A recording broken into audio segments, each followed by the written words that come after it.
36 veículos blindados de combate ao Exército Brasileiro. O negócio acabou sendo vetado pelo governo. O Celso Amorim, né, assessor especial da Presidência da República, é contra a aquisição, dizendo, né, usando a alegação de que não é razoável o governo brasileiro adquirir esses equipamentos militares de um país cuja ação militar lá na faixa de Gaza é muito criticada pelo presidente Lula. Eles defendem que a compra desses veículos por quase R$1 bilhão poderia financiar os ataques de Israel aos palestinos, na visão, então, do Celso Amorim. O ministro da Defesa, José Múcio, ele criticou essa opção do governo de derrubar o negócio por razões ideológicas. O Tribunal de Contas da União foi consultado pelo Ministério da Defesa e liberou essa compra. Segundo o TCU, a legislação brasileira não impede as Forças Armadas de comprar armamentos de empresas que tenham sede em países de guerra. Queria a tua análise, falar um pouco até sobre esse caso específico e também, se quiser aprofundar um pouco mais a questão da guerra, né? Você fala muito da faixa de Gaza, atuação de Israel, para a gente poder fechar com esse assunto que também tem uma posição muito diferente do atual governo do governo anterior nesse conflito. Uhum. Não, até você me lembrei, Lula não falou que teria acontecido um holocausto. Ele falou, olha, não se viu na história, ele ia fazendo uma frase, acabou fazendo outra, dizendo assim, houve sim aquilo que fizeram com os judeus, estão fazendo agora, mal comparando a frase. Eu acho que aí tem uma questão simbólica. Porque você tem, por exemplo, um movimento de judeus no mundo inteiro que diz respeito a paz para todos. E acrescentaram paz para todos, inclusive, esse é o sentido, para os palestinos. E é um movimento que tem protesto nos Estados Unidos, tem protesto em Israel para todo lado. Não tem nenhum governo que representa sozinho todo o seu povo. É o cara do Netanyahu. Ele agora acabou de ser condenado a ser preso pela... Tribunal Penal Internacional, não é isso? Hein? Tribunal Penal Internacional. Obrigado. Tribunal Penal Internacional. Que, digamos, o Bolsonaro ele foi julgado, foi condenado, mas não vê a ordem de prisão para o Bolsonaro. Ou seja, é algo raro o tribunal tomar a decisão de prender. Veja, se você fez um processo licitatório, uma empresa ganhou, imagino que quem analisou, com o interesse do Brasil, fala, não, esse é o equipamento, o armamento, sei lá o quê, que é apropriado e o preço apropriado. Então eu não sei, sinceramente, se a decisão foi final. Porque, por exemplo, o Israel humilha o embaixador brasileiro lá, os caras falando em hebraico, ele não entendendo nada. Frederico Meyer. Isso, Frederico Meyer, em uma circunstância humilhante. Bom, e neste enfrentamento por essa situação da Palestina, Israel vai e convoca o seu embaixador no Brasil. O Brasil não... Aliás, o Brasil trouxe esse embaixador de lá porque não tinha condição de continuar. Isso não significa que o Brasil não tem essa tradição diplomática. Eu vou repetir, não é o Lula, não, é lá de trás, é Itamaraty. Eu não sei se a decisão é final. Se for, é um tipo de análise. Mas eu tendo a crer que é um recado simbólico, é um recado político, dizendo que o Brasil não concorda com a matança dos palestinos, e isso precisa parar. Porque em todo o episódio, na Ucrânia, no Oriente Médio, onde for, é da tradição da diplomacia brasileira, assim, não, vamos negociar, vamos dialogar, nós queremos a paz. Então, o Brasil...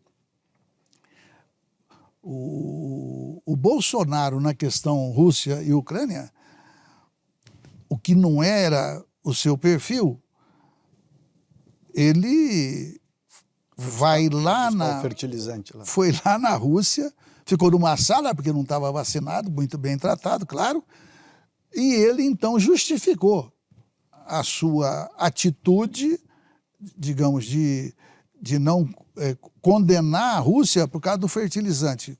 Esse é o resumo da ópera. Então, o que o Lula fez, o governo brasileiro? Condena a invasão, propõe uma negociação que esteja a Ucrânia e a Rússia. Então, assim, eu avalio que quando você tem algo simbólico e o Lula foi, digamos, no rumo que foi, e o Netanyahu foi no rumo que foi, então eu não acho fora do razoável você manter uma tensão para dar um recado que não é para o governo de Israel e nem é para o governo brasileiro. Eles estão disputando outros cérebros, outros corações, inclusive Israel. Uhum. Então eu acho que isso é uma atitude que eu acho correta do governo Lula, no sentido de barrar, falar, ó, isso aqui não está normal, a situação não está normal, vamos parar esse jogo, vamos melhorar essa partida. Salles? Eu acho que esses dois exemplos trazidos pelo Arlindo mostram bem, na prática, a diferença da questão ideológica. Veja, o Bolsonaro era contra o Putin, tinha diferenças ideológicas e tudo. Ele passou por cima das suas visões ideológicas em prol de algo de interesse do país, que era a necessidade da importação, a continuidade, né, de determinados fertilizantes para a nossa agropecuária. Me dê uma parte, Claro. Só porque você pega Brasil e Argentina. A Argentina, se não fosse o governo brasileiro ter agilizado a liberação do gás da Petrobras, ela teria tido, digamos, uma síncope energética. Colapso energético. Um colapso. O Milei pediu e o Lula atendeu. Você pega a Venezuela. Houve o fechamento por parte da Venezuela da embaixada argentina lá. O Brasil assumiu a representação argentina, visto que, digamos, até então isso poderia acontecer, aconteceu. Então eu acho que o único exemplo onde eu avalio que o Lula bancou e condiciona, eu creio, a partir desses momentos, a interlocução com Israel é a causa palestina. Aí sim, mas fora disso, não. Mas esse exemplo da causa palestina, em comparação com o do fertilizante, deixa claro isso. O Bolsonaro passou por cima das suas opiniões ideológicas em favor de questões comerciais do país e foi lá negociar com o Putin para continuar o fornecimento, a fruição das exportações de fertilizantes, e deram certo. Graças a isso, o nosso agro não parou. E o Lula fez o contrário. O Lula, a despeito de ter uma escolha técnica de economicidade, de adequação técnica daquele material que foi escolhido de Israel, o Lula falou, olha, este é o melhor negócio para o Brasil, pelo menos na visão dos militares. Não foi ele, foi quem fez a licitação. Né? Enfim, mas os militares... O governo. O governo escolheu uma determinada tecnologia a um determinado preço, e deve ter escolhido, espero, pelos melhores critérios, portanto teria sido a melhor escolha para o país e, portanto, para os brasileiros. E Lula falou, olha, ainda que seja essa a melhor escolha, eu não vou deixar fazer, porque eu quero sancionar Israel em relação a isso.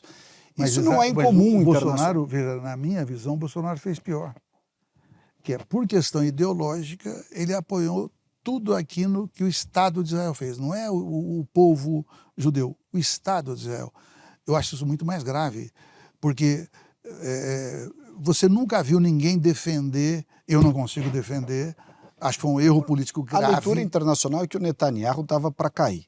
E aí a guerra salvou o mandato dele e ele continuou, de certa forma, fomentando o aumento da escalada militar como maneira de continuar no poder. Tanta gente. Não, que o Netanyahu tinha esse problema político local e que a guerra o salvou, porque em momento de guerra há uma tradição em Israel de que a política se fecha em torno de quem está sentado na cadeira e deixa para discutir depois do fim da guerra as divergências políticas e até judiciais. Isso é fato, isso é conhecido internacionalmente. Mas o que acontece é que o alinhamento brasileiro com... aí tirando as impropriedades e os problemas pessoais do Netanyahu, que muitos amigos meus, inclusive, que são de direita e são judeus, dizem que o Netanyahu não é grande coisa. Então, eu não estou defendendo o Netanyahu. Eu estou simplesmente dizendo o seguinte, que o alinhamento, e eu volto para aquela questão cultural, que eu reputo muito importante, de concepção de mundo, de valores, né? Valores e concepção de mundo. O mundo hoje vive um avanço enorme dos muçulmanos sobre a Europa, varrendo a sociedade cristã europeia para fora, né? Você anda em determinados lugares na Europa, Bélgica, Inglaterra, a França está assim e tudo. É um conflito de duas culturas, a cultura islâmica com a cultura cristã, ou judaico-cristã, né? E aí, a exemplo do que eu falei da China, em muito maior grau, por razões diferentes, você tem esse contraste do mundo islâmico que está tomando conta dos europeus com o berço da civilização judaico-cristã, que é a europeia. Esta relação, trazendo esse ponto aqui para a relação Hamas, né, o grupo ali, os palestinos ou Israel, não há dúvida, pelo menos para mim, de que Israel é um país, uma cultura, né, uma visão de mundo, de valores, de princípios, de maneira de fazer, não é o Netanyahu, estou falando Israel, muito mais alinhada com a cultura brasileira do que esses que estão combatendo Israel. Quer dizer, nós temos, em meio ali àquela confusão de Hezbollah, Hamas, Irã e tal, etc., um DNA daquela visão radical islâmica que não se coaduna com a cultura brasileira. Então, aí, quando o Bolsonaro e agentes do governo Bolsonaro lá atrás, e agora mesmo fora do poder, dão um apoio quase prima facie para Israel em detrimento dessa visão que a esquerda em geral é mais pró-Palestina, eu me lembro lá na Câmara, nós estávamos lá, o dia que o embaixador de Israel foi à Câmara mostrar as imagens do massacre, imagens horrorosas, e ele mostrou as imagens in natura. Nesse mesmo dia, tinha uma outra sala lá na Câmara dos Deputados, coalhado de bandeiras e frases do Hamas, inclusive um sujeito com camiseta e aquela faixinha verde do Hamas dentro da Câmara dos Deputados, porque o sujeito tinha acabado de fazer o atentado terrorista contra Israel, aquela matança toda. Então eu acho que culturalmente não dá para comparar.